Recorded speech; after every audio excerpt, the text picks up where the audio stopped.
दायक जहाँ की वो निसहज सुखदायक है अति ही सुख करण है अति ही सुख करण हमारो वृंदावन मन हरण हरो वृंदावन मन हरण। हम लोग श्री धाम वृंदावन की माधुरी स्मरण कर रहे हैं और श्री रूप रसिक देवाचार्य जी कृत एक ग्रंथ है, उसका नाम है लीला विंशति।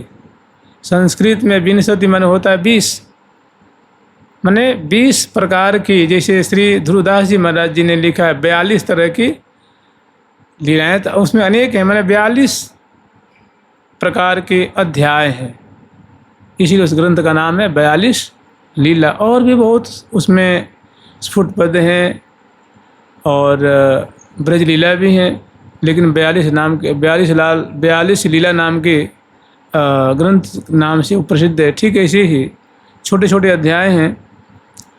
लीला विंशति माने 20 प्रकार की लीलाओं का इसमें अध्याय है। उसमें एक अध्याय है वृंदावन माधुरी। उनके माध्यम से हम लोग वृंदावन की माधुरी, वृंदावन की महिमा सत्संग लाभ कर रहे हैं। जो अगला प्रकरण है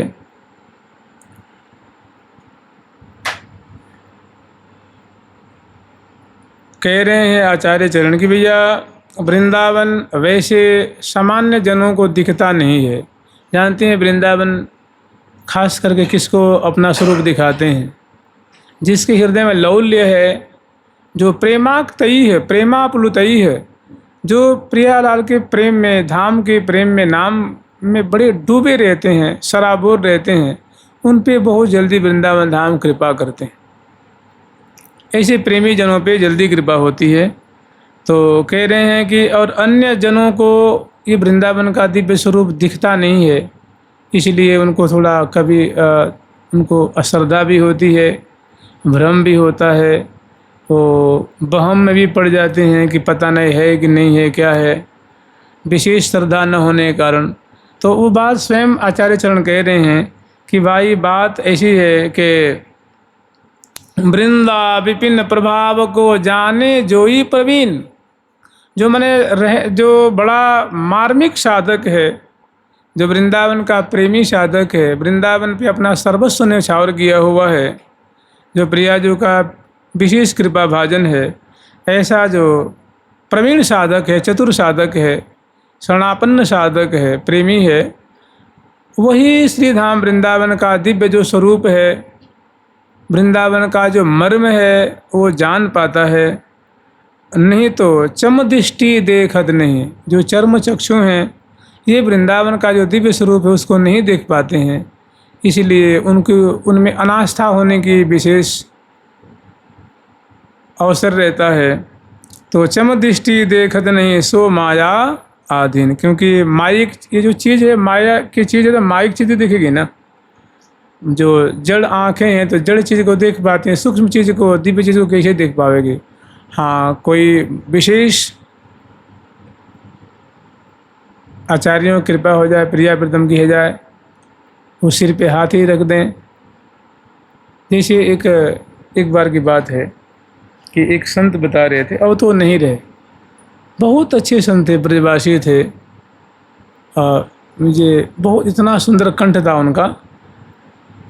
ये मथुरा रेडियो स्टेशन में वो गाया करते थे, यहाँ से उनका प्रसारण हुआ करता था। हम लोग जब महावाणी कुंज में थे तो आया करते थे और बहुत अच्छे। मैंने एक बार श्री गया प्रसाद पंडित जी के पास वो गए, बता रहे थे अपनी बात, यहीं वृंदावन के थे वो। आप लोग नाम सुनेंगे, श्री तोताराम जी महाराज, पंडित श्री तोताराम जी महाराज, बहुत अच्छे भक्त। तो पहले रास में श्री जी बना करते थे, फिर धीरे धीरे जब स्वरूपाई हट गई, मैंने थोड़ी अवस्था 20-22 साल के है गए, 16 साल से ऊपर होने पर फिर स्वरूप से उनको स्वरूप धारण नहीं कराया जाता था पहले ज़माने में। तो अब हुआ कि भाई अब बालक किस काम का रहा, अब तो स्वरूप उतर गया। तो उसी समय वो कंठ बढ़िया था, तो हारमोनियम आदि सीखे, राग रागनी भी सीखे थे। तो उन्होंने कहीं परीक्षा दी तो उनका संभवतः जयपुर में उनकी नियुक्ति हो गई। तो जयपुर से आना जाना बड़ा भारी पड़ता था कि ब्रजवासी थे, वृंदावन के निवासी थे, और बाहर जाते तो वहाँ का बवंडर जो स्वरूप दिखता। यहाँ गली गली में राधे राधे राधे राधे, जगह जगह मंदिर है, संत महात्मा का दर्शन, और रास्ते में जाते जाते बड़ा मतलब एक उद्विग्न से हो जाता था चित्त कि मैं कहाँ आ गया, पैसा के लिए क्या करें भैया। तो एक बार उन्होंने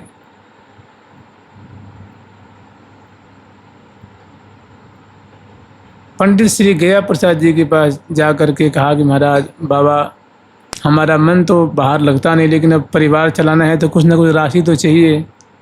तो मैं चाहता हूँ कि मेरी नियुक्ति अगर ब्रज में हो जाए ना, वृंदा मथुरा में हो जाती तो बहुत बढ़िया रहता। तो उनकी कृपा से उनकी नियुक्ति मथुरा में हो गई। बहुत खुश हुए कि भाई ब्रज नहीं छोड़ा, ब्रज मंडल नहीं छोड़ा। अब फिर यहीं रेडियो स्टेशन में गाया करते थे। तो वृद्धावस्था हो गई थी, तो महावाणी कुंज में आया करते, बहुत बढ़िया पदों को गान करते थे, बहुत बढ़िया, बहुत कोमल कंठ था। लाल तोई भावे टोंड को घनो, ठाकुर जी को गारी देते थे। आवत जात पनैया टूटी बिसर गयो हरिनाम, भक्त को कहा सीकरी सो काम।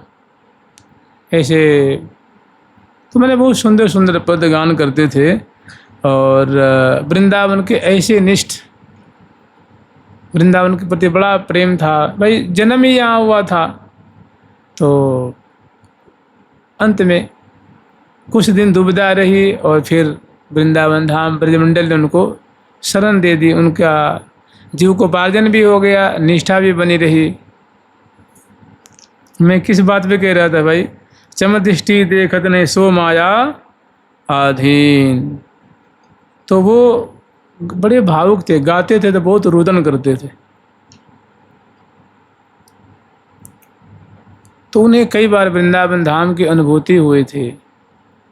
तो वो कहते कि भैया वास्तव में जो चीज़ें हैं ना, ये आचार्य गुरु के हाथ में है। और जिस दिन वो पर्दा हटा दे, जिस दिन वो सिर पे हाथ धर दे, कृपा कर दे, तो वास्तव में वृंदावन की छवि, उसकी झलक, वृंदावन का स्वरूप कैसा है, वृंदावन की दिव्यता कैसी है, वृंदावन का माधुर्य कैसा है, कैसी जगमग रहो जड़ावसों, कैसी वृंदावन धाम की अवनी लता वृक्ष, मैंने यहाँ की जो संपदा है, कैसी दिव्य कांति छहर रही है, कैसी उनकी मधुरता है, मिठास है।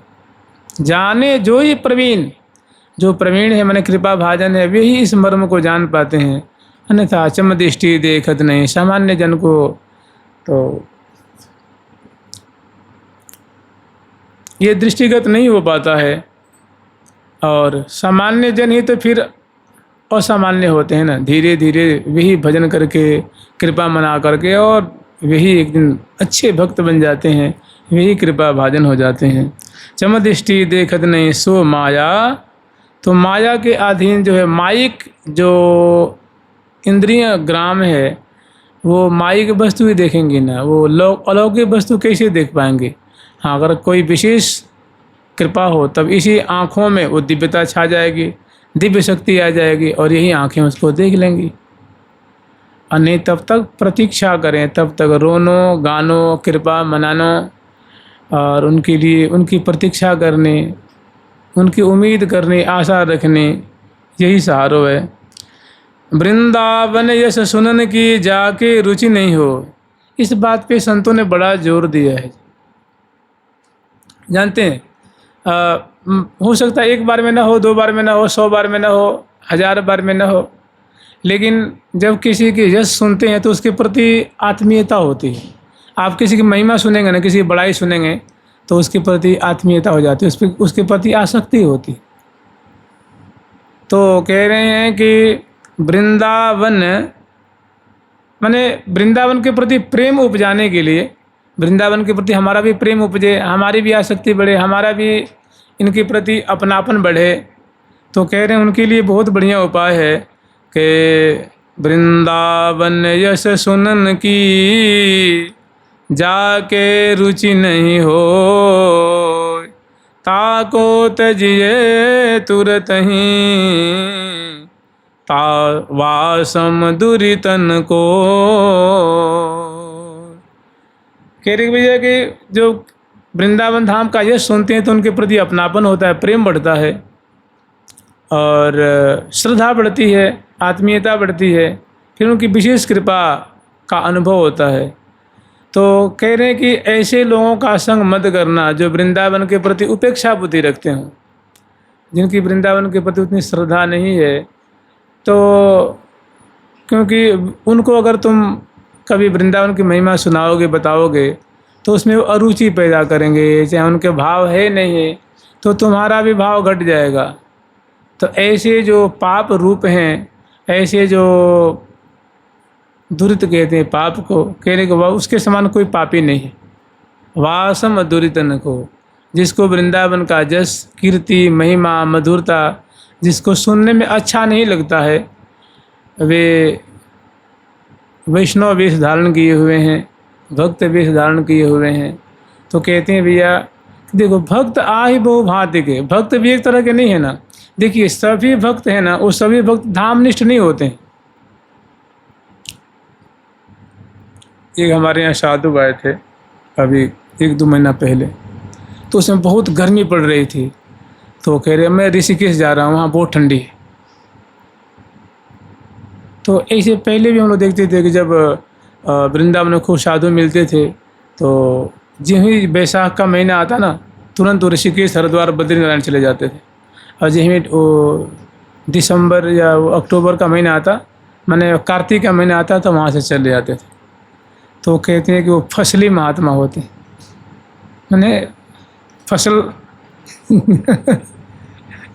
वो माने क्या कहते हैं, मौका परस्त, क्या कहते हैं, मौका, वो किसी के अनन्य नहीं है।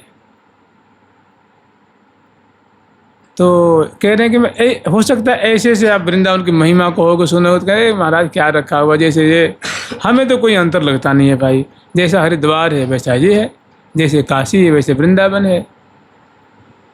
आप ही बहुत इसको घेर के बैठे हुए हो, पता ना आप क्या आप लोग को मिलता है, हमें तो कोई खास अंतर दिखता नहीं, सब धाम एक समान है, सब एक तरह की है।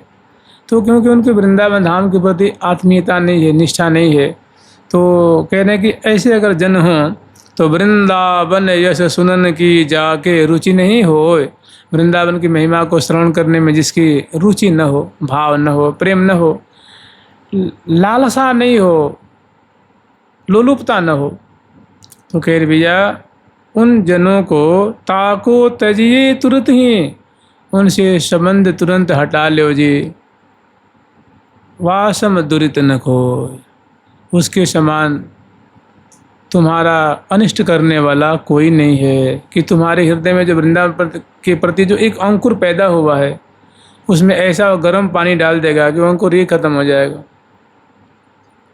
एक महात्मा थे, अभी नहीं, बहुत उनकी कथा कभी 1-2 बार हम भी सुने थे, 2002 में सुने होंगे, चाहे 2000 में सुने होंगे।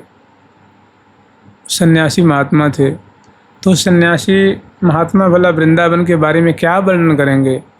तो वो जब कथा कहते थे, बीच में कहते थे कि बिहारी जी क्या जाते हो आप लोग, क्या रखा हो उसमें, प्रतिमा मूर्ति दर्शन करने जाते हो, सबके हृदय में भगवान है।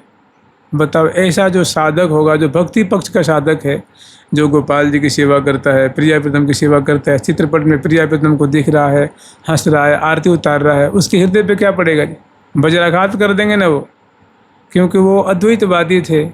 ओ सोहम सोहम सोहम, अहम ब्रह्मास्मि अहम ब्रह्मास्मि, मैं ही ब्रह्म हूँ, मैं ही ब्रह्म हूँ, वो जो ब्रह्म है वही मैं हूँ।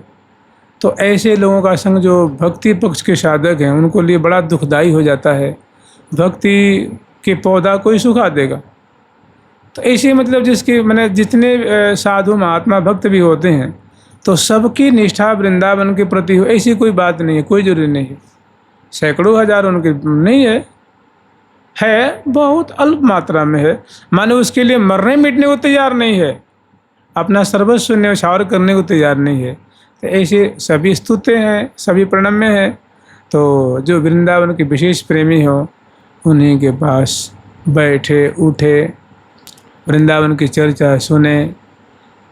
क्योंकि ये चारों जो चीज़ें हैं ना, नाम, रूप, लीला और धाम, ये वैष्णवों का जो मत है, जो वैष्णवाचार्य हैं, उनके लिए ये सारों सच्चिदानंद स्वरूप है। और जो अन्य पथ के जो पथिक हैं वो लोग इस बात को नहीं मानते। वो नाम को, रूप को, लीला को, धाम को काल्पनिक मानते हैं। और जो हमारे वैष्णवाचार्य रसिक जन हैं वो तो धाम को दिव्य मानते हैं कि उनका रूप भी दिव्य है, नित्य है, धाम भी दिव्य है, नित्य है, लीला भी दिव्य है, नित्य है, और नाम भी दिव्य है और नित्य है। तो जो वृंदावन के प्रेमी हैं, जो रसिक हैं, वृंदावन के आसक्त हैं, वृंदावन पे अपना सर्वस्व न्यौछावर करने वाले हैं, उनसे संबंध रखना, संपर्क रखना बड़ा अच्छा है। जिनका ऐसा भाव न है, जिनको वृंदावन का यश अच्छा नहीं लगता है, रुचिकारी नहीं लगती है महिमा वृंदावन की, उनसे दूरी बना के रखे। क्योंकि तुम्हारे भजन भाव में अंतर कर देगा उनका संग अंतर डाल देगा। आगे फिर वर्णन कर रहे हैं, वृंदावन को नाम सुने जाके जिनके ही ये हुलास। वृंदावन को नाम सुने जिनके ही ये हुलास। सब ते उत्तम जान जिन्हें रहिए तिनके पास। ऐसे साधक जो वृंदावन नाम सुनते हैं एकदम चमत्कृत हो जाते हैं, बहुत खुश होते हैं, हर्षित हो जाते हैं। उन्हें वृंदावन धाम का वास, वृंदावन धाम की चर्चा, वृंदावन का नाम उनको बड़ा प्रियकर लगता है, इष्टवत लगता है, और सुन के बड़े हर्षित होते हैं, बड़े खुश होते हैं, प्रफुल्लित होते हैं। उन्हीं को समझना कि सबसे उत्तम साधक हैं, प्रियाव्रतम के प्रेमी हैं, बड़े उत्तम रसिक हैं, और रहिए तिनके पास, उनके संपर्क में रहें। क्योंकि वृंदावन की महिमा को जानते हैं, वृंदावन का स्वरूप जानते हैं, वृंदावन के नाम सुनकर के बड़े हर्षित हो जाते हैं, इष्टवत उनको बड़ा आनंद प्राप्त होता है। वे वृंदावन के रसिक हैं, तो उनके संग रहने से तुम्हारा भी रस वर्धन होगा, तुम्हारी भक्ति बढ़ेगी, तुम्हारी प्रियता बढ़ेगी, तुम्हारी अनन्यता बढ़ेगी। इसलिए ऐसे जनों का संग बनाए रखें, उनको सबसे उत्तम जाने। मैंने भाई हमारे लिए सबसे उत्तम भक्त हैं, सबसे बड़े अच्छे संत हैं, क्योंकि वृंदावन के नाम के प्रति, धाम के प्रति इनकी बहुत निष्ठा है। इनका संग करने से हमारा भजन बढ़वार होगा, हमारी निष्ठा और बढ़ेगी। आगे फिर वर्णन कर रहे हैं कि भैया सबते उत्तम जान जिन्हें, क्योंकि वृंदावन धाम सर्वोत्तम धाम है, तो एक उसके लिए प्रमाण दे रहे हैं, उदाहरण दे रहे हैं कि ब्रह्मादिक वंचित रहे, ब्रह्मादिक वंचित रहे, श्री वृंदावन रज जाहि। सो आवत नहीं ने कहूँ, ध्यान मात्र उर्माहि। क्योंकि वृंदावन सर्वोत्तम धाम है, प्रियाव्रतम की क्रीड़ा स्थली है। चूँकि वृंदावन की महिमा को भगवान ब्रह्मा जी अच्छी तरह से जानते हैं, क्योंकि महान भागवत हैं, किंतु जानते हैं क्या है, जैसे भगवान ब्रह्मा जी हैं ना, तो महान भागवत हैं, वो वृंदावन की महिमा जानते हैं, लेकिन उनके ऊपर सृष्टि की जिम्मेदारी है। अब बताइए क्षण क्षण में कितने कीड़े पैदा हो रहे हैं, कितने मर रहे हैं, कितने वायरस पैदा हो रहे हैं, कितने मनुष्य पैदा हो रहे हैं, कितने जीव जंतु, पेड़ पौधे, इस सबका ख्याल कौन रखता है जी? ब्रह्मा जी। हम लोग को थोड़ी सी कोई जिम्मेदारी मिल जाती, हम लोग परेशान हो जाते हैं भाई। तो कैसी अचिंत्य शक्ति वाले वो हैं। तो यद्यपि सब जानते हैं, उनको भी पता है, लेकिन उनको एक जिम्मेदारी दी गई है कि ब्रह्मा जी आप इस रस को अभी छोड़ दीजिए, आप पहले ये सेवा करिए। तो इसीलिए वो सेवा के प्रकल्प में सृष्टि करता है और उनका ये जो रस है, वृंदावन का रस है, उनसे छुपाया गया है, उनसे दूर रखा गया है। क्योंकि अगर इधर आ गए तो इसी में गर्क हो जाएंगे, इसी में डूब जाएंगे। तो यद्यपि विशेष कृपा पात्र महाभागवत हैं जी, तो कहने कि बताओ भगवान ब्रह्मा जी जो हैं वो वृंदावन धाम की जो रज है उसकी याचना करते रहते हैं कि भैया हे वृंदावन धाम, हे वृंदावन की पावन 500 रज आप मुझ पे कृपा करो। मैं तो अभी भगवान की आज्ञा से मैं सेवा में लगा हुआ हूँ, मुझ पे भी कृपा बनाए रखना। हे प्रिया जी की चरण रज, हे प्रिया प्रीतम के चरण रज, हे वृंदावन की रज हमारे ऊपर भी कृपा करें, थोड़ी हमारे मस्तक पे आप कृपा करके अपनी जगह दे दीजिए कि वृंदा ब्रह्मादिक वंचित्र है वृंदावन रज आहे, कि वृंदावन की रज हमें मिले, वृंदावन की रज की कृपा हम पे हो। भगवान ब्रह्मादिक माने भगवान ब्रह्मा जी, इंद्र आदि देव, भगवान शंकर जी, उद्धव आदि जो भक्त हैं, अर्जुन आदि जो भक्त हैं, ये सभी वृंदावन की रज की कृपा की अभी कामना करते रहते हैं। और सो आवत नहीं नेक हूँ, लेकिन वो रज जल्दी से हस्तगत कहाँ होती है जी। प्रिया प्रीतम की निकुंज केली को देने वाली वो सद्यो वशीकरण चूर्ण मनंत शक्ति में, जो ठाकुर जी को झट बस में कर लेती है, ऐसी जो प्रेम रूपा जो रज है, याचना कर रहे हैं लेकिन अभी प्राप्त नहीं हुई है। देखिए वृंदावन की रज प्राप्ति का मतलब है सखी भाव प्राप्त होना, प्रिया प्रीतम की सेवा प्राप्त होनी है ना। तो इतनी हंसी खिल भी तो नहीं है ना। सो आवत नहीं नेक हूँ ध्यान मात्र उर्माए, और रज अभी ध्यान में नहीं आती। ऐसी दुर्लभ वस्तु है वृंदावन की रज। भाग बड़ो वृंदावन पायो, भाग बड़ो वृंदावन पायो, भाग बड़ो वृंदावन पायो, भाग बड़ो वृंदावन पायो। जारज को सुर नर मुनि वांछित, को सुर नर मुनि वांछित, विधि शंकर सिर नायो, शंकर सिर नायो। भाग बड़ो वृंदावन पायो, भाग बड़ो वृंदावन पायो। जानते एक हम लोग को भ्रम हो जाता है।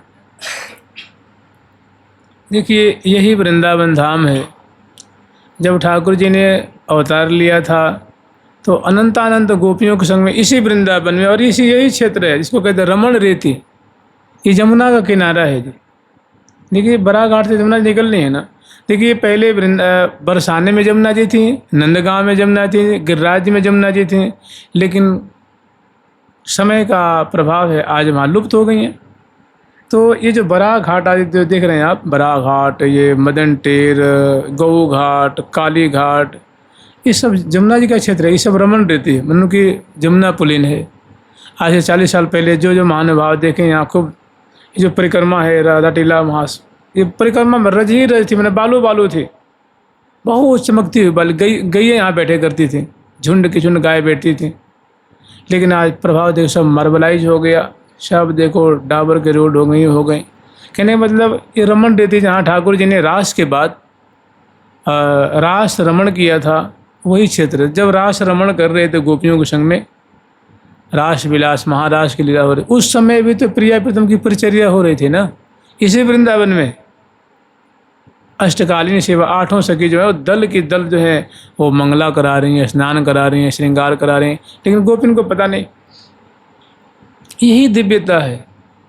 यहाँ अष्टकालीन लीला हो रही है, प्रिया प्रीतम जल केली कर रहे हैं और वही राधा कृष्ण गोपियों के संग में रास रमण कर रहे हैं इसी धाम में। तो जैसे कहने में आता है भाई यहाँ तो ब्रह्मा जी भी आए हैं, शंकर जी भी आए हैं, उद्धव जी भी आए हैं, और इसी ज्ञान गुदरी में चर्चा हुई है और आप कहते हैं कि इनका प्रवेश ही नहीं है।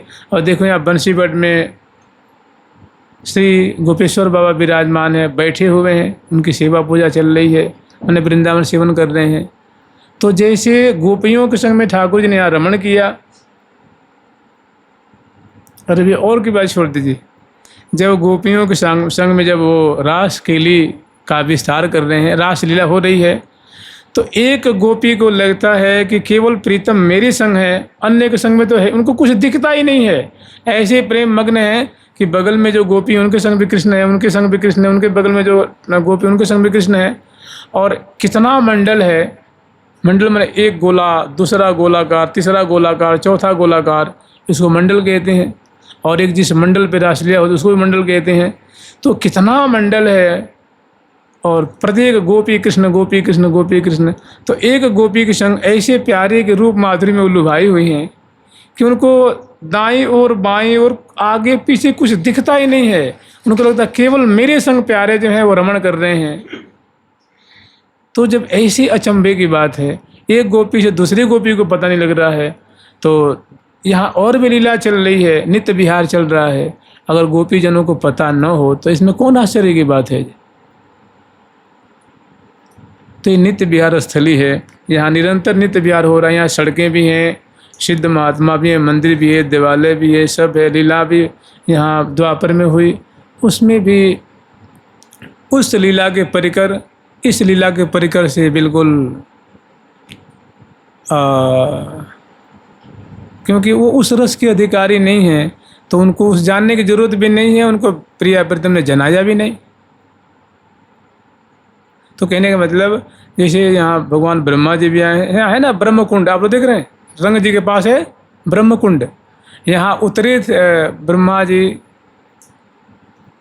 और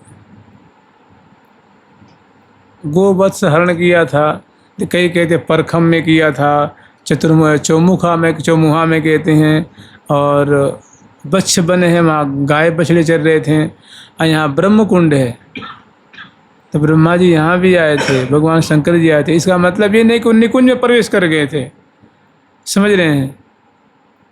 वो निकुंज में प्रवेश करके सो बात नहीं होती। जब तक सखी जन नहीं चाहेंगे, प्रिया प्रीतम नहीं चाहेंगे, तब तक किसी का उसमें प्रवेश नहीं है। बड़ा आवरण है इसमें।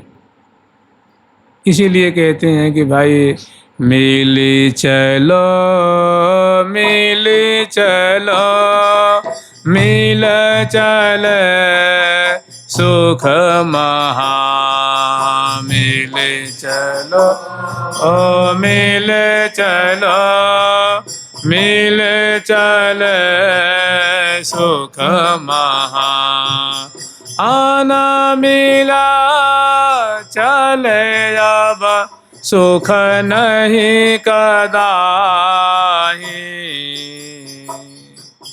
आना मिला चले अब सुख नहीं कदाही, मिली चलो, मिली चलो, मिल चल सुख महा, मिल चलो, मिल चल सुख महा। जो प्रिया जी की सखियां हैं, आचार्य रूप में आई हैं, उनसे मिल के चलो, बस इतनी बात है। जुगल सरकार की, लाडली लाल की, श्यामा श्याम की, वृंदावन धाम की, प्यारी प्यारी प्रीतम प्यारी, प्यारी प्यारी प्रीतम प्यारी, प्रीतम प्यारी प्रीतम प्यारी, प्यारी प्यारी प्रीतम प्यारी। जुगल सरकार की, ठाकुर प्यारी लाल जी महाराज की।